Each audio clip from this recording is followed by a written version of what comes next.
On today's episode of the Cryptoverse, you can now buy Bitcoin, LiteCoin, Ethereum and Dash at over 400 Austrian post offices.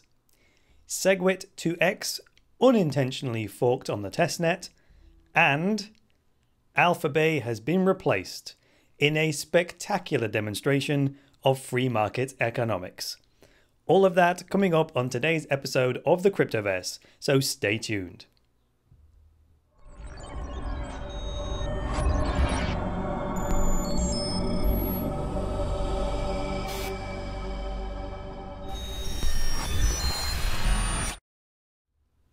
Hi there guys, and welcome to the latest episode of the Cryptoverse, your regular dose of news and commentary on Bitcoin, cryptocurrencies and blockchains.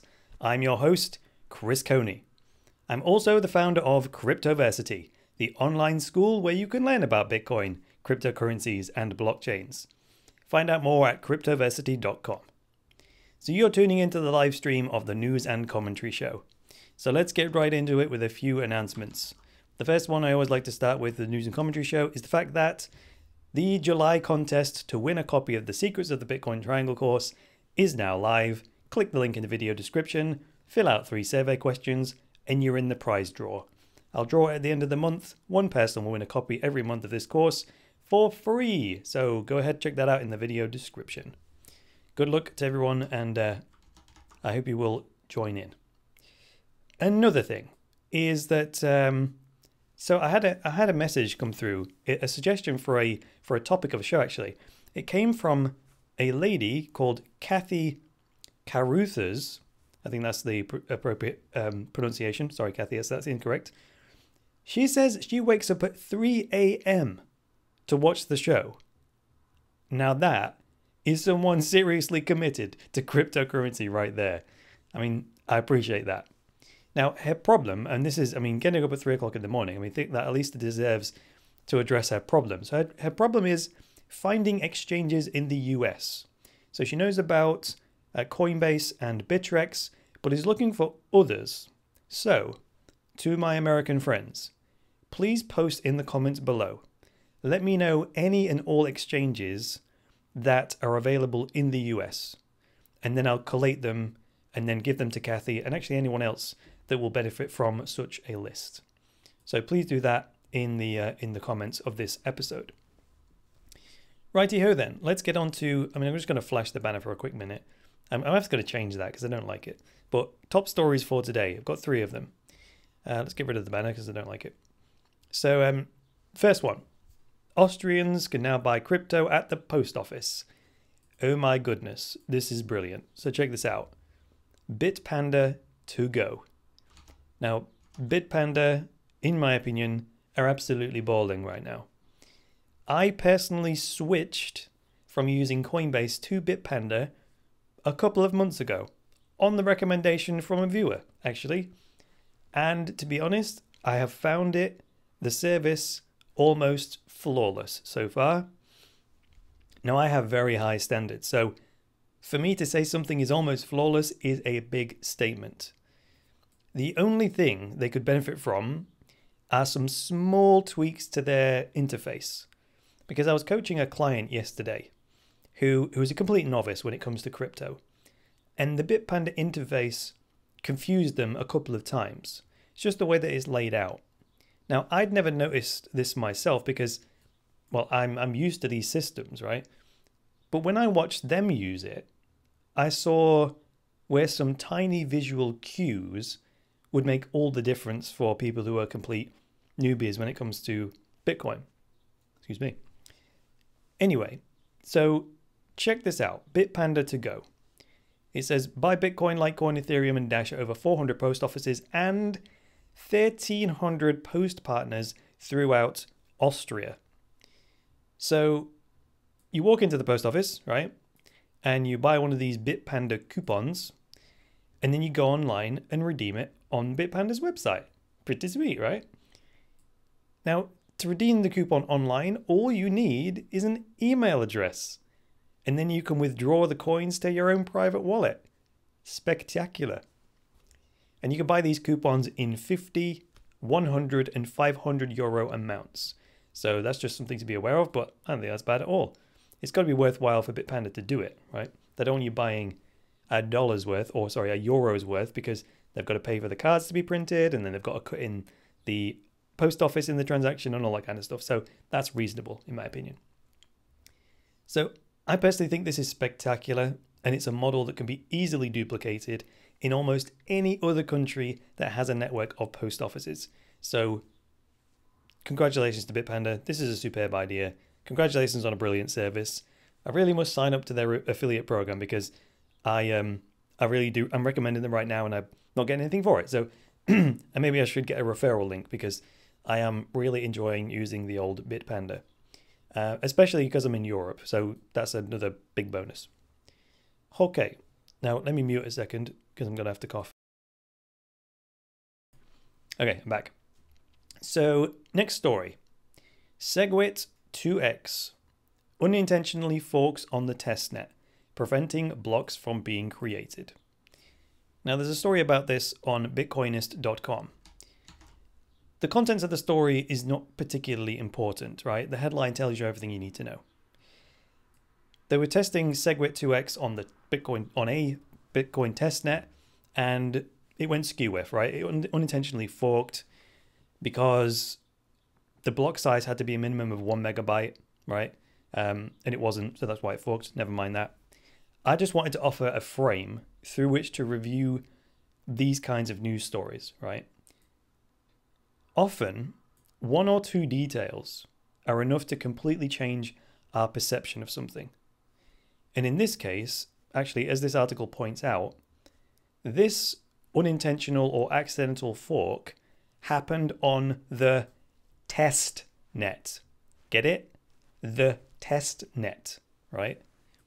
So anyone who points to bugs on the test net and says that's evidence of incompetence is also saying that they expect everything to work the first time. I mean, in which case, what's the point in testing it? Why not just roll it straight out to the main net, right? That's just daft. And the reason I want to talk about it is because it leads me to a broader point, which is I get sick of these people who live entirely in their heads, which means they expect perfection from everybody, right? And I'm a huge target for this, right? There's this crowd of what, 17,000 people now that subscribe to the Cryptoverse, and a lot of them, I mean, imagine that kind of scrutiny, right? How can I possibly measure up to the standards of that many people, right? It takes a certain kind of character to run a show like this, let me tell you. But anyway, when you've got all these people expecting perfection, I'm going to make mistakes all the friggin' time, right? So just the way it is. Now, those people that expect that perfection, that's just a complete lack of wisdom. Since when are humans supposed to be perfect? Since when were we perfect? I don't know. I've never met one, right? Especially the critics, right? That's probably why they do that. And also, why is it that we are developing robotics and self-driving cars? Could it be because someone recognized that humans are not capable of perfect and flawless execution all the time? It's probably the reason, right? So when I say wisdom, it's just accepting the way things are, right? Recognizing the truth of our reality, which is human beings are not capable of perfect execution and not making any mistakes, right? So we got to cut each other a bit of slack. Now, I know this might seem like I've blown this particular story way out of proportion, right? But I'm using it as an example of a much larger underlying condition, right? It's these gotcha, opportunities. It's these gotcha opportunities that are holding the entire crypto economy back by creating unnecessary friction and drama. That's really why I wanted to point it out. So, like I said, let's give each other a break. And if we see someone make an error, instead of automatically going to criticizing them, why not offer your help if you're that smart, right? That would be the best thing to do. I mean, aren't we all on the same team here? Right? There's this 800-pound gorilla called the banking system that's bearing down on us, and we're like stuffed inside this little bamboo hut, squabbling about personal disagreements, right? That's just ridiculous, absolutely ridiculous.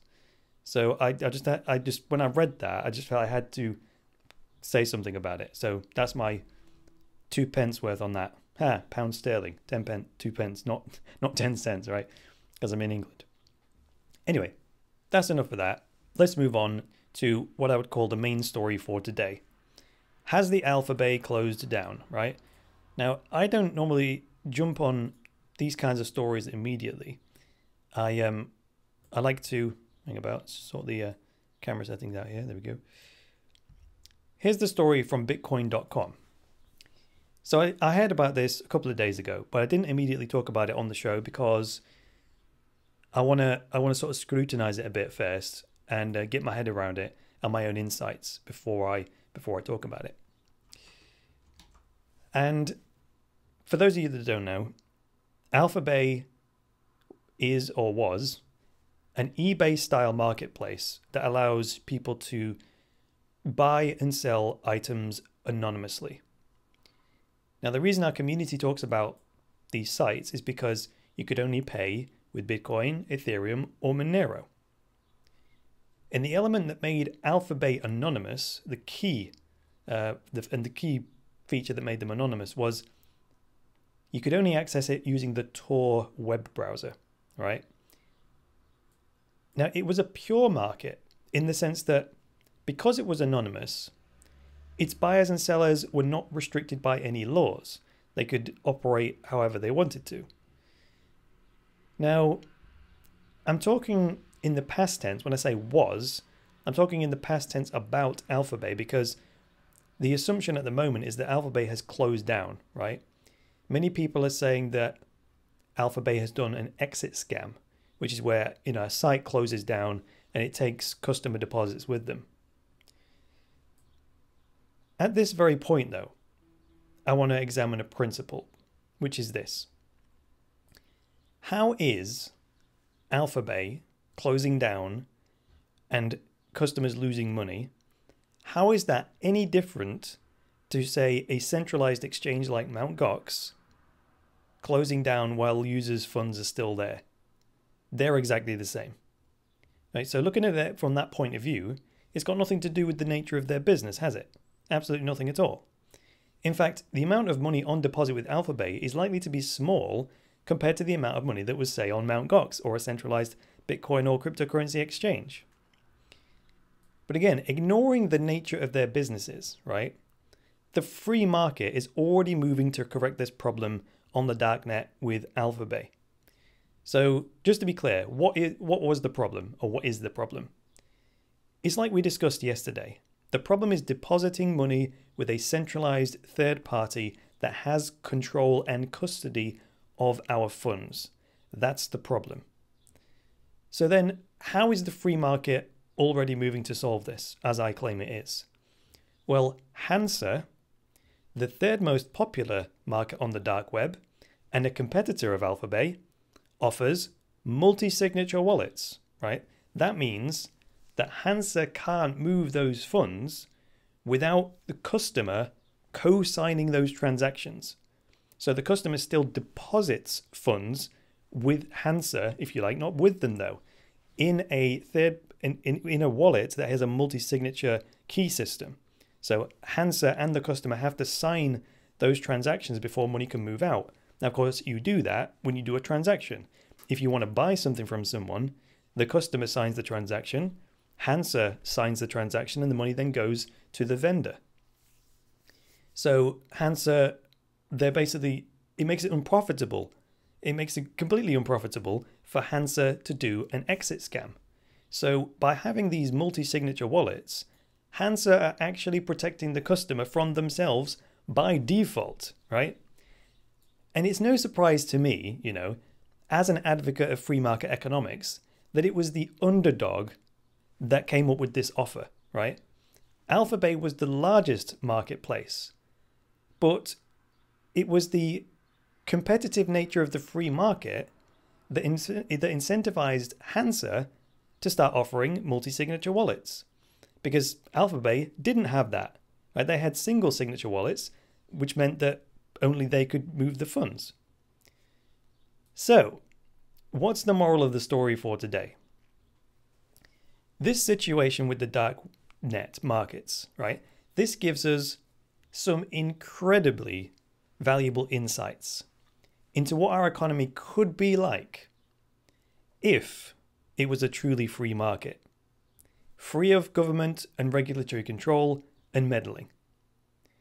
In such an environment, our innovative human creativity and ingenuity to serve our fellow man's needs would finally be allowed to flourish like never before. So I'll leave you with that. Thank you very much for joining me today, guys. If you liked this episode, please go ahead and hit that like button. If you disliked it, you can go ahead and hit the like button if you like. Please leave me a comment below with some feedback and get subscribed so you don't miss any content from the Cryptoverse. And most importantly, please support the Cryptoverse and help me to boost cryptocurrency adoption by going to cryptoversity.com/podcast and becoming a patron. You can also use the coin payments link in the video description and send me a crypto tip in whatever currency you wish. Alternatively, if you want to learn about Bitcoin and cryptocurrencies in a more structured way, go to the courses section and you can buy yourself an online course.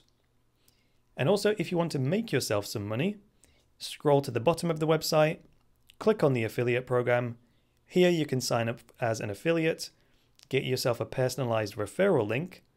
If you then share that link with others, they click on it and then they buy something, you'll get 25% commission on that, paid to you in Bitcoin or LiteCoin.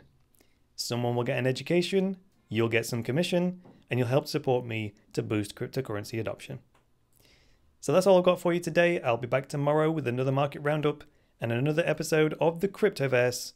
So until then, it's me, Chris Coney, saying bye for now.